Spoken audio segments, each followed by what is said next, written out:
जद्दोजहद में जूझ रहा है, चाहे धान की खरीद के मामला हो, उस समय किसान के साथ जो उनका मांग था वो नहीं हुआ। और अब आलू को लेकर एक बार बता दें कि बेगूसराय के इलाके जो आलू के पैदावार के लिए काफ़ी मशहूर रहे हैं, वहाँ पे इस बार आलू की पैदावार काफ़ी ज़्यादा हुई है। और स्थिति यह है कि कोल्ड स्टोरेज में रखने की क्षमता नहीं है। जो उनके जो मार्केट रेट है 400 क्विंटल आ गया है, जबकि उनकी जो पूरी अगर हम लागत बात करें तो 4 से 200 रुपये क्विंटल भी लेने को खुदरा जो व्यापारी हैं या बड़े व्यापारी हैं वो तैयार नहीं हो रहे हैं। और इसमें उन्हें नुकसान भी हो रहा है, खेतों से आलू को निकालना और उसके बाद बाजार तक ले जाने में। यही वजह है कि किसान अब खेतों में ही आलू को छोड़ देने की बात कर रहे हैं, क्योंकि अगर खुदरा मूल्य की हम बात करें तो 4 रुपये किलो आलू खुदरा मूल्य में बिक रहा है। लेकिन अगर बेगूसराय से सिर्फ 100 किलोमीटर पर हम पटना की हम अगर बात करें तो पटना में आलू 20 रुपये किलो बिक रहा है। लेकिन कोई व्यवस्था नहीं है कि सरकार वहां से आलू लेके उन जगहों पर ले जाए जहां पे कीमतें ज्यादा हैं। यही वजह है कि किसान परेशान है और आज किसान अपने आलू को खेत में छोड़ने को विवश है। और जो किसान आलू को निकाल चुके हैं वो अब सड़कों पे फेंक कर अपना विरोध जता रहे हैं। और उनका साफ तौर पे कहना है कि अगर इसका भी केरल की तरह पे मिनिमम गारंटी होती, एमएसपी के दायरे में आता तो कम से कम 4 रुपए किलो उनकी आलू निकल सकती थी, तो कुछ भी बचत उनसे हो सकती, उनके पास हो सकती थी। लेकिन फिलहाल तो जो लागत उनकी लगी है वो भी वहां निकलना मुश्किल है। और उस पर से अगर वो आलू की खुदाई करेंगे, उसके बाद बाजार तक अगर लाएंगे तो वो ज्यादा की लागत आएगी। इस वजह से किसान काफी परेशान है और लगातार इस इलाके में किसान अपना विरोध प्रदर्शन कर रहे हैं। बिल्कुल, और तस्वीरें हम देख भी रहे हैं। ऋषिकेश भी दिल्ली से हमारे साथ बने हुए हैं। ऋषिकेश, ये तस्वीर सिर्फ पटना से नहीं है, आए दिन कमोबेश इसी तरह की तस्वीरें अलग अलग राज्यों से हर दिन हम देख रहे हैं, जहां किसान परेशान है, लागत उसे मिल नहीं पा रही, मेहनत का फल उसे मिल नहीं रहा। क्या वाकई ऋषिकेश इस समस्या से निपटना इतना मुश्किल है इस वक्त सरकार के लिए?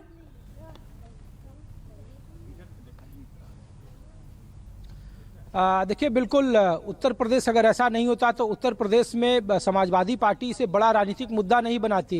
देखिए, गन्ना किसानों के बाद गन्ना का न्यूनतम समर्थन मूल्य तय हो, इसके बाद जो सबसे बड़ी तादाद पर पश्चिमी उत्तर प्रदेश से सटा हुआ जो मध्य उत्तर प्रदेश का इलाका है, जिसमें कन्नौज है, एटा है, इटावा है, लखनऊ से आगे की तरफ जब आप बढ़ेंगे तो ये पूरा इलाका आलू का एक बड़ा उत्पादक रहा है।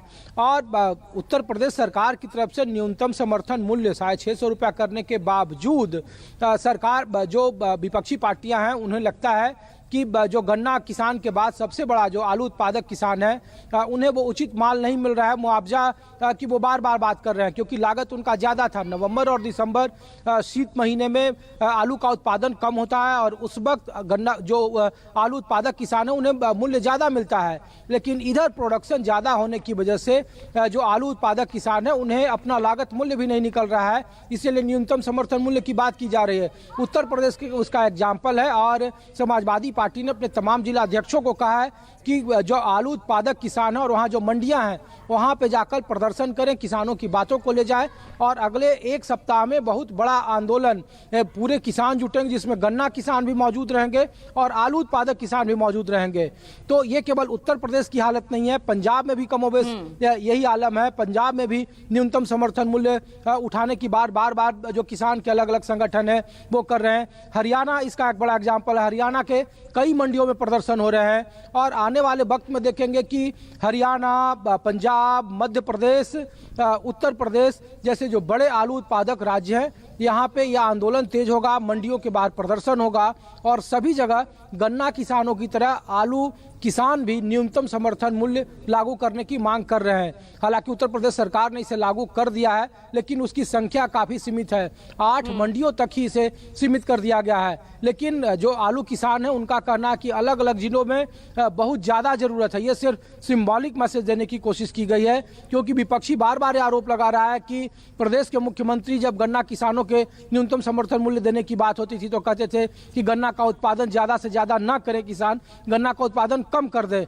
तो क्या वो बार बार कर रहे हैं कि आलू का उत्पादन भी आने वाले वक्त में कम कर दे, जिससे कि इस समस्या से निपटा जा सके? तो ये एक व्यंग है और इस पर राजनीति भी शुरू हो रही है।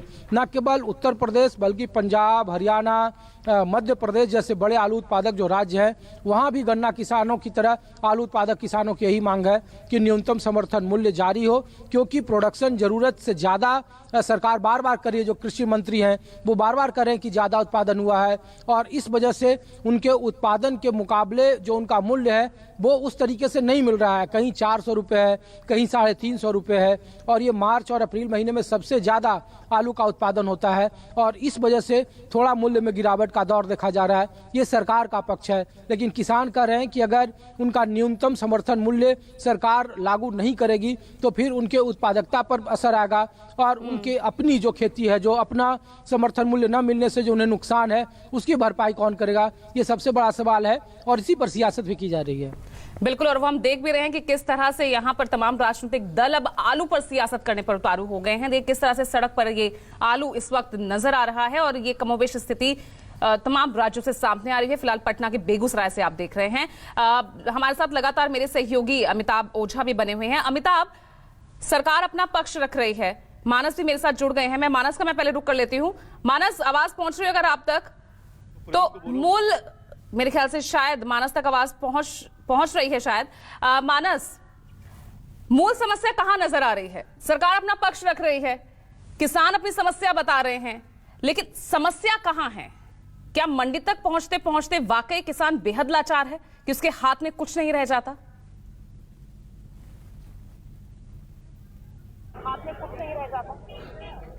देखिए, जो अखिलेश यादव ने जो सवाल उठाया, जो उन्होंने ट्वीट किया, उसमें उन्होंने कहा कि 2500 रुपए क्विंटल किसान ने बीज खरीदा और उसके आलू की कीमत 200, 300, 400 रुपए है। तो ऐसे में किसान कहां जाएगा? ये एक बड़ा सवाल है। माफ कीजिएगा, इससे अभी 3 दिन पहले मेरठ में किसानों की एक महापंचायत हुई थी। उसमें जो किसानों की तमाम समस्याएं थी, उसमें आलू किसानों का मुद्दा भी बहुत प्रमुख रूप से था। देखिए, आलू की जो फसल इस बार पैदावार तो बहुत अच्छी हुई है, लेकिन जो कीमत मिलनी चाहिए थी किसानों को वो नहीं मिल पा रही है और औने पौने भाव में आलू बिक रहा है। ऐसे में जो किसान है वो अपने आप को बेहद ठगा हुआ महसूस कर रहा है और उत्तर प्रदेश में ये जो आलू किसानों का जो मसला है, ये एक तरीके से सियासी मुद्दा बनता जा रहा है, क्योंकि आलू उत्पादक या आलू के किसान, चाहे वो पश्चिमी उत्तर प्रदेश से हो या पूर्वांचल को हो या अवध के क्षेत्र जहां पर हम लखनऊ में मौजूद है, यहाँ के आसपास के जिलों में किसानों आलू की बड़ी पैदावार होती है। होली के सीजन में आलू की फसल जब पक चुकी होती तो मंडियों तक पहुंचती है। आमतौर पर होली के सीजन में आलू की कीमत बहुत अच्छी मिल जाती है, लेकिन इस बार कमोवेश ऐसा हो ना सका और किसान बहुत परेशान है। इसी को लेकर के मेरठ में एक महापंचायत बुलाई गई थी, जिसमें राकेश टिकैत और नरेश टिकैत समेत तमाम जो किसान नेता भी थे और पश्चिमी उत्तर प्रदेश के करीब 10 जिलों से हजारों की संख्या में किसान भी पहुंचे थे। उन सबकी एक ही डिमांड थी कि किसान का जो आलू है उसकी खरीद सरकार करे, ताकि कम से कम उसकी जो लागत है वो निकल आए, क्योंकि खाली बीज ही अगर 2500 रुपए क्विंटल खरीदा गया है तो आप समझ सकते हैं उसके बाद बुआई के बाद उस फसल के पकने तक की जो लागत होती है वो बहुत आगे निकल जाती है। ऐसे में जो किसान है वो उसका ये पूरा सीजन, एक तरीके से आलू उत्पादक जो किसान था उसका वो पूरा सीजन बर्बाद हो गया। अब उसके सामने एक नया आर्थिक संकट खड़ा हो गया और इसको समाजवादी पार्टी एक बड़ा मुद्दा बना रही है। हालांकि अभी सरकार की तरफ से जवाब आना बाकी है, वो किस तरीके से इस पर रिएक्ट करती है, लेकिन संकट तो बना हुआ है। इसका समाधान कब तक निकलेगा या फिर ये आलू सियासत की भेंट चढ़ जाएगा, ये आने वाले वक्त में देखना होगा। बहुत बहुत शुक्रिया आपका अमिताभ, ऋषिकेश और मानस इस तमाम जानकारी के लिए। और अखिलेश यादव ने क्या कुछ कहा इस पूरे मुद्दे को लेकर, वो भी सुन लीजिए। किसान अगर आलू पैदा कर रहा होगा तो आज आलू की कीमत उसको नहीं मिल रही है। क्या आलू की कीमत किसान को दे पा रही है? न खाद समय पर, न डीएपी समय पर, न कीटनाशक दवाइयां समय पर। इन्होंने किसान को बर्बाद कर दिया। आय बोलते थे दोगुनी कर देंगे आय, आज किसान पूछ रहा है कि आय दोगुनी कब होगी? महंगाई बढ़ गई लेकिन आय दोगुनी नहीं हुई। चलिए फिलहाल एक छोटे से ब्रेक के लिए रुक रहे हैं, फौरन लौट रहे हैं, खबर जारी है। कुछ टाइम पहले जब माँ अचानक से बीमार पड़ी तो हम काफी घबरा गए थे। समझ में ही नहीं आ रहा था कि हम क्या करें। इन्होंने उस वक्त पॉलिसी बाजार को कांटेक्ट किया। पॉलिसी बाजार की टीम ने हमारा